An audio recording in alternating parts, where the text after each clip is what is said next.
Welcome to part 10 on this series on the Second World War. We're going to now take a look at the search for heroes. When contemplating the attack on Midway, Yamamoto Isoroku made a pretty interesting prediction. He said, if we are ordered to do it, then I can guarantee to put up a tough fight for 6 months, but I have absolutely no confidence as what would happen if it went on for 2 to 3 years. Well, it turns out this prediction that he's making is going to be exactly right. For the next 6 months, the Japanese are going to pretty much control the Pacific Ocean.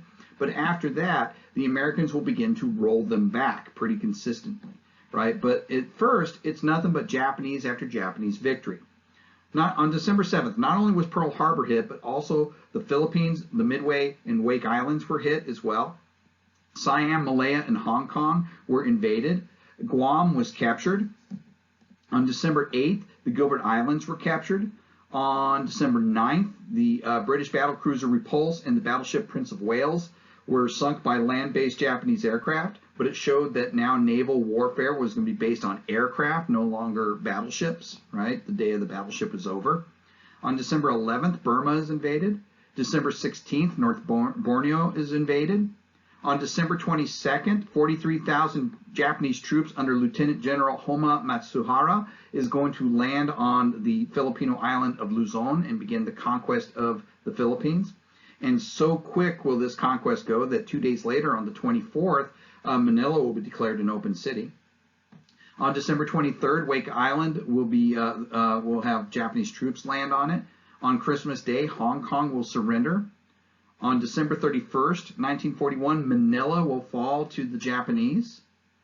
On the 15th of February, 1942, the British stronghold of Singapore will surrender. It'll be the largest single surrender of British troops in history. Over 80,000 troops will surrender, right?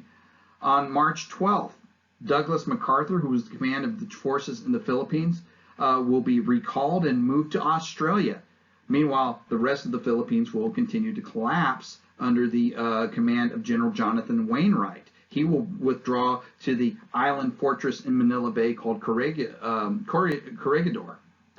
On April 9th, the men on Luzon itself will fall back into the Bataan Peninsula, right?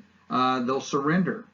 They'll be placed on a forced march from Bataan to Camp O'Donnell to the north, a march of over 60 miles that will result in a 65-mile march, in fact, that will result in the death of thousands of Filipinos and also American troops. 75,000 people will be put on this forced march.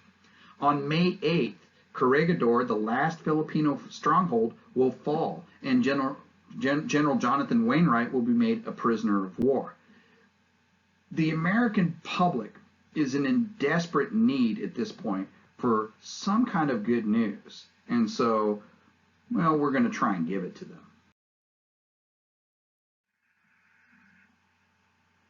When the troops at Bataan surrendered, even the New York Times made the comment that military historians can find no reverse so great as this. I mean, things are really desperately bad. So much so, in fact, that we're just desperately looking for heroes in the United States. It's going to lead to some unconventional and sometimes pretty controversial decisions. For example, Douglas MacArthur was responsible for the fall of the Philippines. He had claimed wrongly that he could defend the Philippines at the beaches, which he did not do. He'd gotten priority on all materials in the Pacific, which took materials away from places like, well, Pearl Harbor. And as a result of that, he was withdrawn from the Philippines and given the Congressional Medal of Honor. Now, the citation was given to him on April 1st, 1942, and I do see that with a sense of irony. And it stated that the medal was given to him for gallantry and intrepidity above and beyond the call of duty in actions against invading Japanese forces.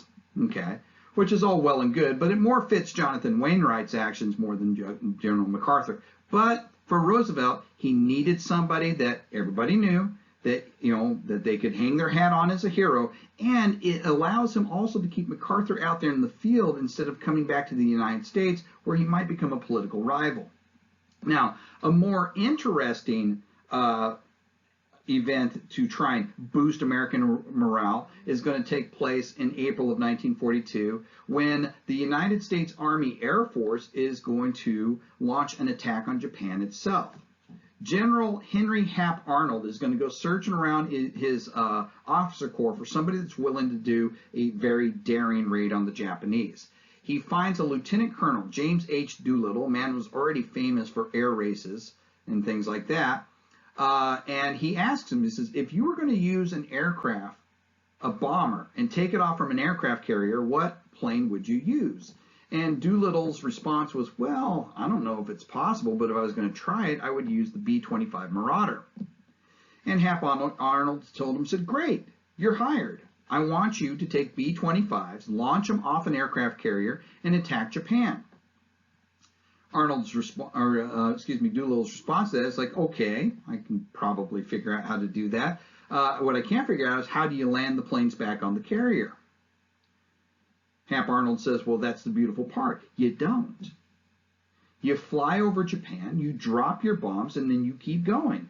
And you crash land in China, where hopefully you'll crash land in nationalist Chinese-held territory so that we can get you back. So Doolittle's basically saying, oh, I get this. This is a suicide mission. Arnold says, yes. Like, all right, I'm in. And so he begins to plan this attack. 16 aircraft, bombers, will be loaded on the aircraft carrier Hornet. Right? They can't even put them below deck. They're too big. They're too big for the elevators on the carrier. And so they begin heading towards Japan. Their plan is to get to within about 150 or 300 miles of Japan if they can, right? They only get to within about 650 miles before the carrier is spotted. On April 18th, 1942, with one of the Japanese picket ships spotting the American carrier, they know we got to launch, right? The 16 planes launch off the carrier, and they do get off, amazingly enough, right?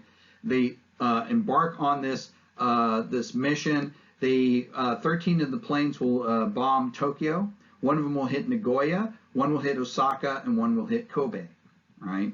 Now, the damage they did was next to nothing, right? But it was all about the psychological impact of this. First of all, for the American morale, here it is, the New York Times talking about this great raid against Tokyo itself. We bombed their capital, right? And at the same time, it sends the Japanese a message. It says, yeah, you can create this defensive perimeter of islands by invading these island chains, but we can still get to you. Your defensive screen is not perfect. Now, as for the men that conducted this mission, of the 80 men who were involved in this raid, 71 of them will survive. 8 of the Doolittle raiders were captured by the Japanese. 4 of those men will be executed, right?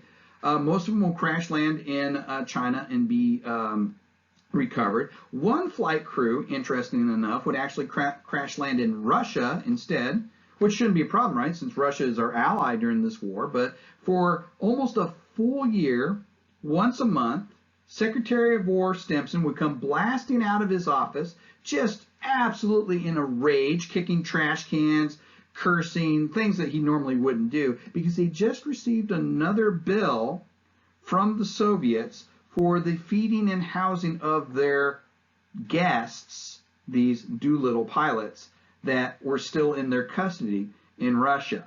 They won't be returned until May of 1943.